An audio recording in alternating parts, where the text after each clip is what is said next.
Facebook friends, Marianne here. I just wanted to share with you guys some exciting, wonderful things that are happening. And one of the first is a huge shout out to Chase Robertson of Robertson Well, who used his connections to get in touch with Industry Capital and convince them to donate 10,000 masks to us. That's the Mimicry Institute, so that we can help the people of Tamazcalapa, located in Nepaltepec, Mexico. For those that don't know, Nepal is the Nara word for cactus. If you guys ever enjoy the cactus fruit, they call it tuna juice, prickly pear. Anyway, that comes from the Nepal. And Tepec means mountain. So basically that translates to cactus mountain.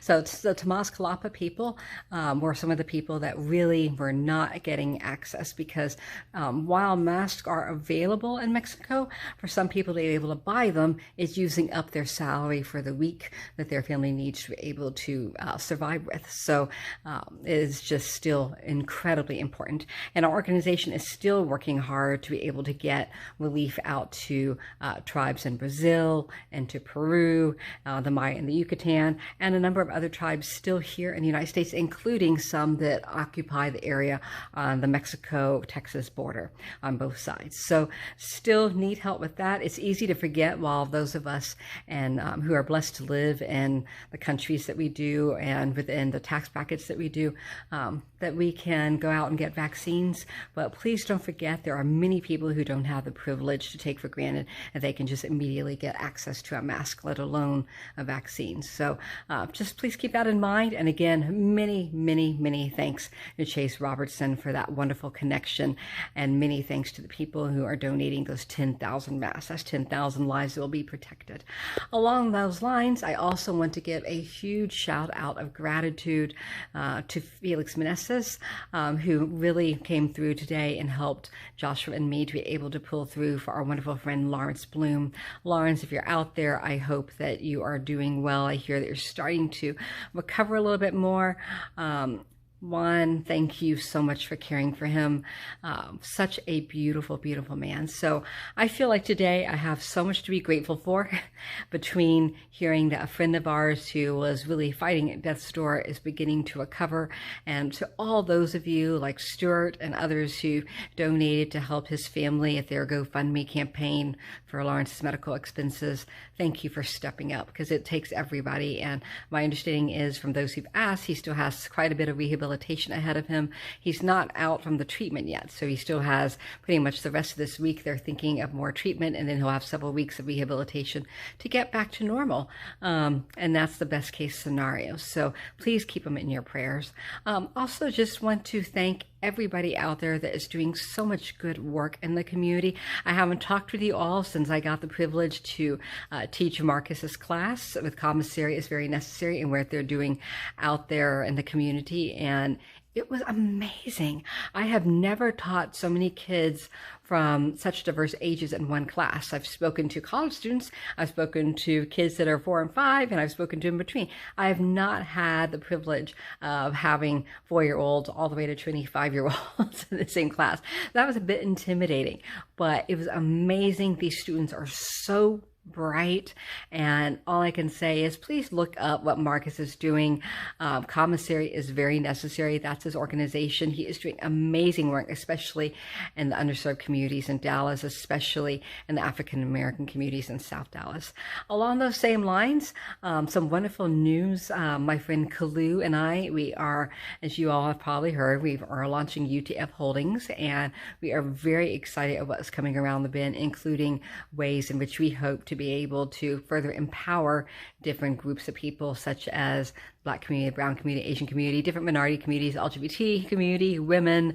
But what we're really looking at creating that I'm so excited about is kind of a recovery fund. It's kind of, we're calling out with something sexier than that. But basically, I was after the freeze, I started hearing about these farmers, and there are farmers who had an amazing history of, providing things to all the top end hotels and restaurants and whatnot, and the freeze killed off their chickens, for example. And yet people were trying to come in and steal their business from them instead of trying to help them recover their chickens.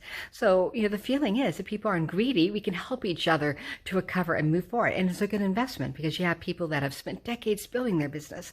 So we want to make sure that something's in place, because unfortunately the realities of climate change are such that unfortunately we're going to be seeing these kind of freezes, I fear, more tornadoes and stuff, and we're going to need more recovery things for those that we care about and our neighbors, because we shouldn't be robbing people blind. We should be helping them to rebuild, and what a safe investment that is. So excited about that, and extremely excited for some of you who have met with me and talked to me over the last 10 years. I've always had this vision with economical and ecological, and doing that with my friend Tanya Ariales Rodriguez, and she is doing incredible work with her company Green Habitat in Tulum. She's been cited by the federal government in Mexico as being one of the leading people in terms of green architecture, as well as paying attention to the area. Like, there's this beautiful, I don't know if any of you have heard it, called the Maya Road. It looks, basically the ancient Maya put chalk and stuff on the ground of their roads so that when the moon was out,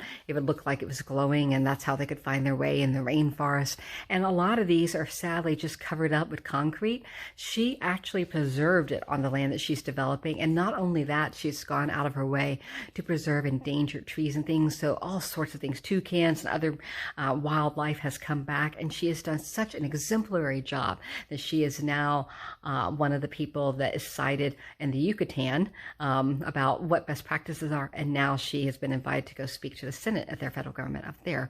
So I'm really excited about collaborating with her to find ways that we can bring environmental solutions, sustainable solutions, into affordable situations. So we're going to be doing things hopefully within the next couple of years throughout Dallas, and I'm super enthused about this because I do believe it'll be helping lower income families, but we're also going to be doing some of the higher end and bringing some of these environmental sustainable solutions to the city. So much to share, so many things in the works, and of course Life's Work, the Mimsy Institute, is also growing, and our programs are just cranking out as much as you can imagine.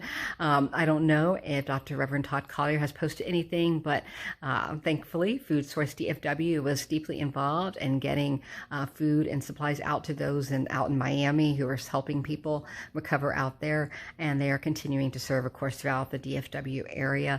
And of course our Green Source program is cranking as always, and we have so many exciting people that will be continuing to be profiled on the podcast there in terms of the eco and area, as well as the crossover in terms of social justice, because these days more than ever the environment and social justice crossover. So lots more to share with you, and I will put some information down below. Coming up on the 7th, I believe, the local Native American community is going to be doing a fabulous gathering. Very privileged that Yolanda Bluehorse invited Joshua and me to be some of the underwriters, and we were able to contribute to some of it, but they are doing great work, and I hope that you will come out and help the Native American community who needs to have things like backpacks and things for school and all sorts of stuff. So please do go out there, give them a shout, call out, and lots more to share. Coming up this weekend, I will be one of the keynote speakers at the gathering for the Democrats in Texas. It'll be just outside of Dallas. For the record, as I've always said, I'm an independent. I'm not a Republican or a Democrat, but I feel very privileged, and I have a great deal of respect that they would invite independent to be one of the keynotes. So lots more to share with you guys, a lot more exciting things happening, and that's it for now. And I look forward to hearing more about what you are doing in your part of the world. Oh, last minute thing. I was asked by my dear friend Irvin Laszlo to mention to all of you that he is coming out with a new book very soon. So I'm going to try and have a Zoom call with him, an interview of some sort, so that I can introduce you and we can talk about that book. So that will be coming up soon as well. And that'll either be through one of these things, or it'll be through one of the things that Ashley Burgess and I are pulling together in our new show. So please stay tuned. Excited to talk to you guys and hear more about what you're doing. Please list it below. Love to follow up, and as always, excited to collaborate on anything that can make a difference in this world. Thank you.